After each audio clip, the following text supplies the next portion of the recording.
Assalamualaikum warahmatullahi wabarakatuh. Waalaikumsalam warahmatullahi wabarakatuh. Semoga Allah merahmati dan mengampuni Imam Ibnu Jamaah, para ulama, ustadz, tim, sekeluarga, dan seluruh kaum muslimin. Saya dari Jogja dan ibu dari Lampung. Kami tiba pagi ini. Kami, alhamdulillah Allah beri taufik dimudahkan hadir di kajian sore hari ini, dan yang membuat saya dan ibu bersyukur dan menangis pelajaran hidup. Kami berdoa Allah beri taufik lagi setelah Allah lancarkan perjalanan kami ke Jakarta. Ketika ada gempa, kami yang biasanya sering mudah panik, di sore ini kami bisa tenang. Mohon motivasi Ustadz untuk kami dan mohon doanya Ustadz agar kami bisa menjadi wanita yang bertakwa dan semangat belajar walaupun kondisi kota yang jauh. Jazakallahu khair Ustadz, barakallahu fikum, fikum barakallah. Yang pertama, wa ma taufiqina illa lillah, atau wa ma taufiquna illa lillah, dan kita nggak ada yang bisa membuat kita tenang khususnya dalam masalah-masalah atau kondisi seperti tadi kecuali taufik dari Allah Subhanahu wa taala. Maka bersyukurlah kepada Allah Subhanahu wa taala, dan itu mahal gitu loh. Itu sangat mahal hadirin. Itu sangat mewah, dan lebih ketika Allah kasih ketenangan dalam kondisi seperti tadi, itu lebih mahal, lebih mewah dibanding Allah kasih uang cash kepada kita miliaran pada hari ini. Itu hadirin, ketenangan hati itu gak bisa dibeli dengan uang.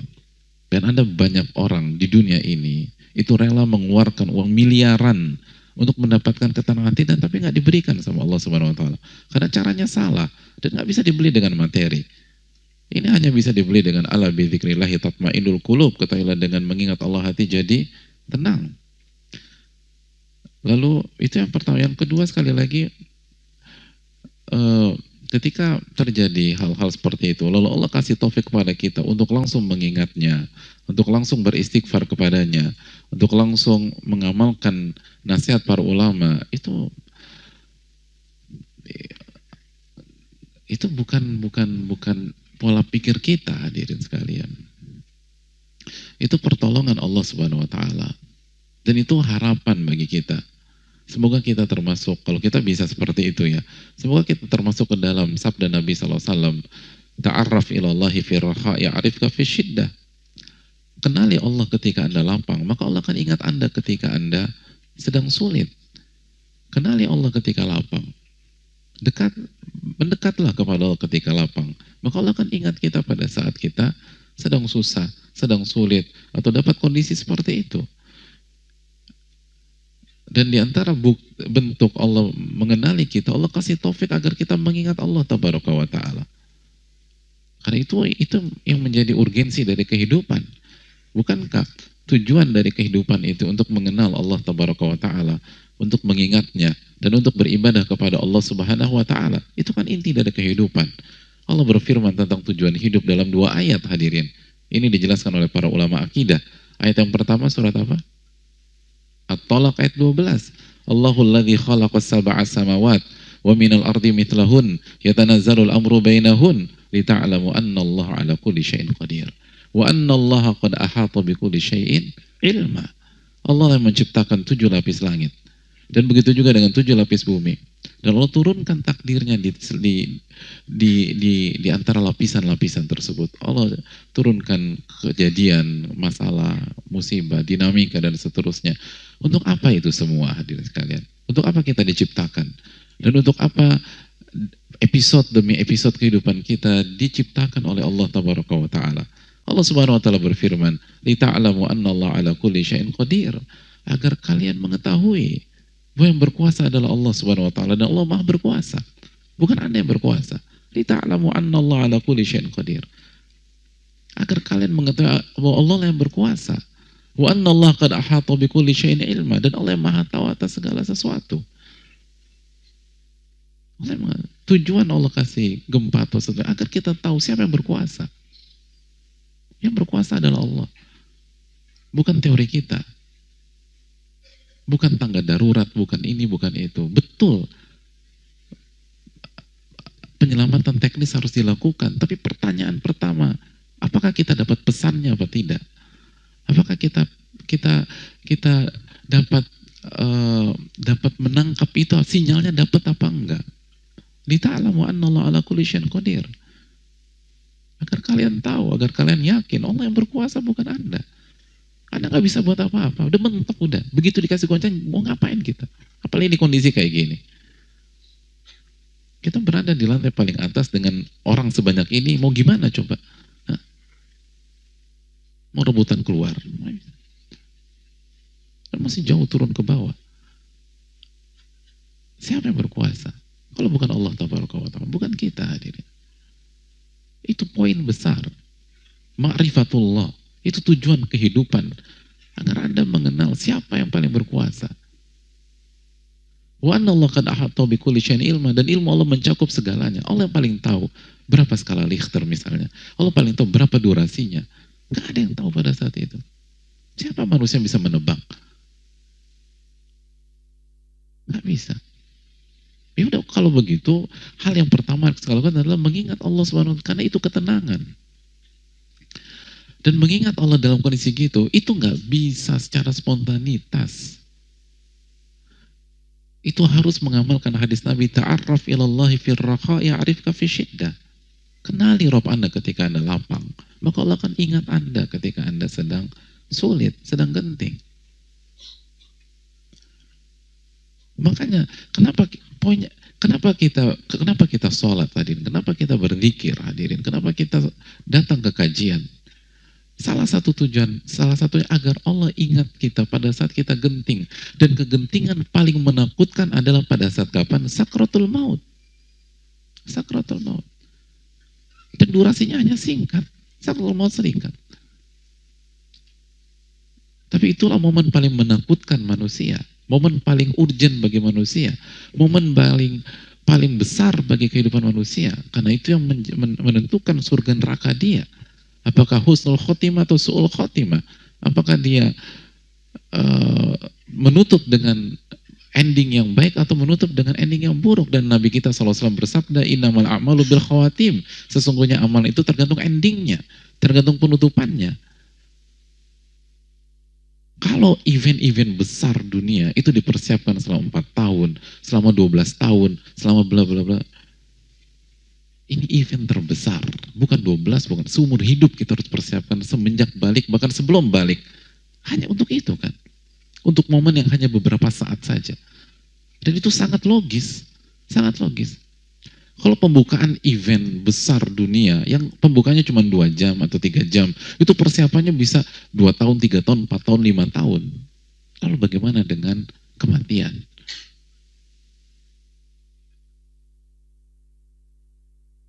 Makanya kan Nabi SAW ketika menguburkan jenazah sahabat, beliau mengatakan, limitli hadza, untuk hari seperti ini kita bersiap, kata Nabi SAW. Ini poinnya. Karena pada saat itu semua gak bisa dilakukan, kecuali apa yang kita lakukan, kita rintis selama ini. Kata Ibnu Katsir rahimahullah, man 'asha 'ala syai'in mata 'alaihi. Barang siapa yang hidup dengan pola tertentu, dia akan diwafatkan dengan pola itu.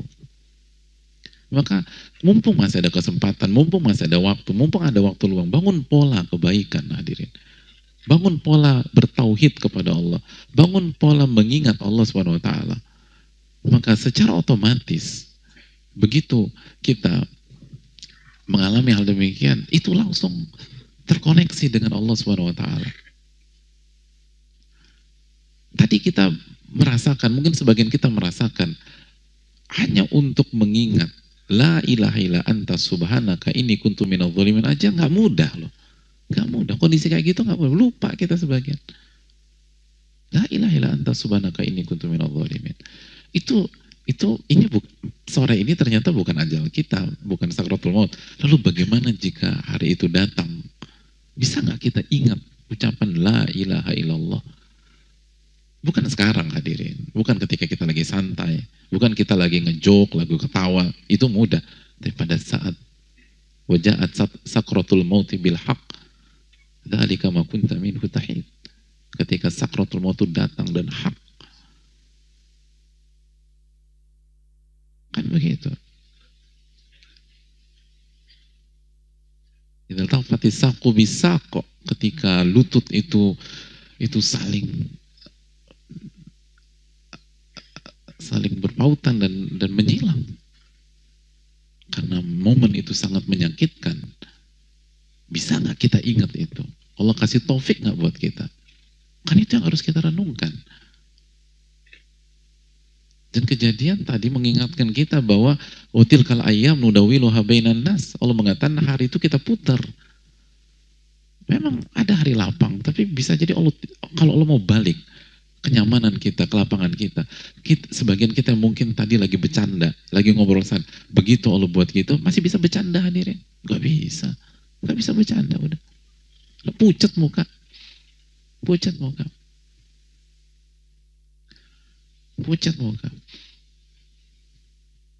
Saya pernah beberapa kali gagal landing di sebuah pesawat. Itu di depan saya, itu dari semua dalam perjalanan ngobrol ketawa, dan gak ada masalah tentang ngobrol dan ketawa. Lalu mau landing pertama gagal gitu loh, karena kondisi cuaca. Itu masih ngobrol, tapi ketawa sudah mulai ini. Landing kedua gagal lagi. Lalu landing ketiga gagal lagi. Pucat hadirin, gak ada ketawa lagi. Kalau Allah mau, Allah tinggal balikan dengan cepat itu loh. Bayangkan dari ngobrol ketawa pucat orang. Lalu satu pesawat itu istighfar, taubat, doa, baru Allah kasih mudahkan landing. Hadirin, apa mudahnya? Apa sulitnya bagi Allah Subhanahu wa taala? Wa tilkal ayyam nudawiluha. Itu waktu Allah rubah dengan gampang. Kenapa? Walillahi mulkus samawati wal ardh. Allah yang punya kerajaan langit dan bumi. Jadi jangan sampai dunia ini melupakan kita. Dan Allah udah wanti-wanti, wa mal hayatud dunya illa mataul gurur. Dan kehidupan dunia tidaklah kecuali perhiasan yang menipu Anda, yang mengecoh, yang membuat Anda lupa, membuat Anda lalai.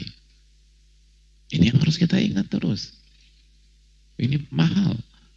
Makanya kan Rabbana ma khalaqta hadza batila. Ya Allah, Engkau nggak mungkin menciptakan ini tanpa alasan. Ini kan mahal. Kita ditakdirkan mengalami itu pada saat ada di majelis ilmu, di majelis yang berkah, lalu bersama orang-orang yang ingin berbuat baik, lalu saling mengingatkan satu dengan yang lain, lalu kita diingatkan tentang nasihat para ulama, lalu langsung diamalkan. Itu kan mahal hadirin sekalian. Itu kan pesan yang harus kita ingat terus. Dan lebih dari itu, bukankah itu berarti Allah inginkan kebaikan buat kita? Allah nggak membuat kita merasakan itu tempat-tempat yang buruk atau maksiat atau segala macam. Kan demikian. Oleh karena itu, jadi ini bukan hanya sekedar diselamatkan, tapi ini sebuah harapan. Harapan. Man yuridillahu bihi khairan yufaqihu fid din. Barang siapa yang Allah inginkan kebaikan, maka Allah akan buat dia faqih terhadap agamanya. Kita sudah jelaskan faqih di sini ada dua makna, dari faqih hayafqahu dan faqhu hayafquhu. Makna yang pertama artinya pahamkan, dan yang kedua menjadi diamalkan dan menjadi karakter. Dan tadi kita berusaha mengamalkan. Artinya semoga itu tanda bahwa Allah ingin kebaikan buat kita. Dan kita berharap itu. Dengan segala kekurangan kita, dosa-dosa kita, kelemahan-kelemahan kita, maksiat-maksiat kita. Tapi Allah ingin kebaikan buat kita, hadirin. Bukankah itu harapan ya? Bukan hanya sebatas, oh tadi ada gempa, gua ada di sini, goyang. Apa kalau kita berpikir demikian, apa bedanya kita dengan orang awam? Tapi kan ini ada harapan. Ini ada harapan ketika kejadian, saya diberikan taufik untuk beristighfar sama Allah. Saya diberikan taufik untuk ingat sama Allah. Saya diberikan taufik untuk berdoa sama Allah. Saya diberikan taufik untuk bertawakal kepada Allah. Ini harapan besar. Berarti Allah inginkan kebaikan buat kita. Berarti semoga dosa-dosa kita diampuni oleh Allah Subhanahu wa taala. Maksiat-maksiat kita itu dihapus sama Allah. Orang kan kalau nggak diingin kebaikan dicampakkan sama Allah. Mau di masjid kan, mau di apa kan, dibuat lupa sama Rabbul Alamin. Yang diingat makhluk lagi. Itu tadi orang musyrik aja tahu hadirin. Kalau kondisi begitu itu da'allahu mukhlishina lahuddin. Kan itu berarti harapan besar. Ini bukan hanya sekedar gempa lalu ini Ini diselamatkan fisik, lalu diberikan harapan. Sehingga kita pulang, bukan hanya bawa ilmu, bukan hanya bawa maklumat, bukan hanya bawa nasihat, tapi dapat harapan. Semoga saya orang baik. Di mata Rob saya. Kalau di mata manusia, apa itu bukan parameter hadirin sekalian. Tapi kalau di hadapan pencipta alam semesta, di hadapan Rabbul Alamin, di hadapan Robnya surga dan neraka, di hadapan Malik Yaumiddin, itu kan luar biasa. Hingga kita jadi semangat lagi. Kenapa saya ditakdirkan mengalami ini di tempat yang baik? Dan mungkin nggak semua orang ngalamin itu. Mungkin yang tinggal di yang berada di bawah-bawah nggak ngalamin. Ya alhamdulillah, tapi berarti kan nggak ada kita diberikan kehususan untuk mengalami drama itu, lalu dan tetap dijaga, nggak dibuat hancur mati, nggak, tapi tetap dijaga. Lalu yang paling penting adalah ketika drama itu terjadi, kita diberikan taufik untuk ingat Allah Tabaraka wa Ta'ala. Dan ketika drama itu terjadi, kita berada di rumah Allah Tabaraka wa Ta'ala. Ketika drama itu terjadi, kita sedang mendengar doa itu dipanjatkan, doa itu distorkan. Dan doa wal ibadah, kata Nabi SAW. Doa itu inti dari ibadah. Pada saat tadi kejadian kan kita lagi dengar setoran doa dari salah satu jamaah kita. Bukankah potongan-potongan puzzle itu kalau kita gabungkan dan kumpulkan, itu akan memberikan sebuah gambaran yang bisa kita baca bahwa Allah inginkan kebaikan buat antum semua. Dan itu mahal. Itu kan susah. Cara ngebaca itu kan nggak mudah itu hadirin. Kecuali diberikan taufik oleh Allah Tabaraka wa Ta'ala. Apalagi ketika kita tahu kita penuh dengan dosa, atau mungkin pekan ini banyak kekhilafan, banyak kemaksiatan yang kita lakukan. Begitu kayak gini, harapan lagi nih hadirin. Ini harapan. Rabb saya Maha Ar-Rahman Ar-Rahim. Oleh karena itu, Rabbana ma khalaqta hadza batila. Ya Rabb kami, engkau nggak akan menciptakan sesuatu tanpa ada alasan. Ini potongan puzzle-nya banyak hadirin. Potongan puzzle-nya banyak. Dan satu potongan puzzle aja sulit hadirin, sulit. Ada di masjid, lalu lagi dengar doa disampaikan, lalu bersama orang-orang yang berusaha menjadi orang soleh, orang mengingat Allah, lalu diingatkan, lalu kita berzikir, kita berdoa, minta pertolongan Allah Subhanahu wa Ta'ala. Wa amma bi ni'mati rabbika fahaddits. Adapun nikmat Rabbmu ceritakan. Ini nikmat Allah Tabaraka wa Ta'ala pada kita pada sore hari ini. Rugi kalau kita nggak menjadikan ini momentum untuk kebaikan. Dan orang-orang besar itu kalau menjadikan sebuah masalah dan kondisi krisis dan kritis menjadi sebuah opportunity. Tahu demikian. Sejarah mencatat. Begitu juga dengan orang-orang beriman. Menjadikan masalah musibah menjadi peluang untuk menambah iman mereka, menambah ketakwaan mereka, dan membuat mereka semakin dekat dengan Rabbul Alamin. Semoga Allah ampuni dosa-dosa kita, dan semoga Allah SWT menerima amal ibadah kita, dan semoga Allah SWT memberikan kita ilmu yang bermanfaat, dan menjauhkan kita dari ilmu yang tidak bermanfaat, dan semoga Allah SWT memberkahi majelis ini, dan menjaga kita dan seluruh kaum muslimin dimanapun berada. Amin ya rabbal alamin. Dan semoga Allah Subhanahu wa Ta'ala memberikan taufik untuk saudara-saudara kita yang tertimpa musibah, bencana, kesabaran, keikhlasan, ridho terhadap takdir, dan membuat mereka menambah iman mereka. Dan bagi korban semoga Allah berikan husnul khatimah. Amin ya rabbal alamin. Subhanaka wa la ilaha illa anta astaghfiruka wa atubu ilaik. Assalamualaikum warahmatullahi wabarakatuh.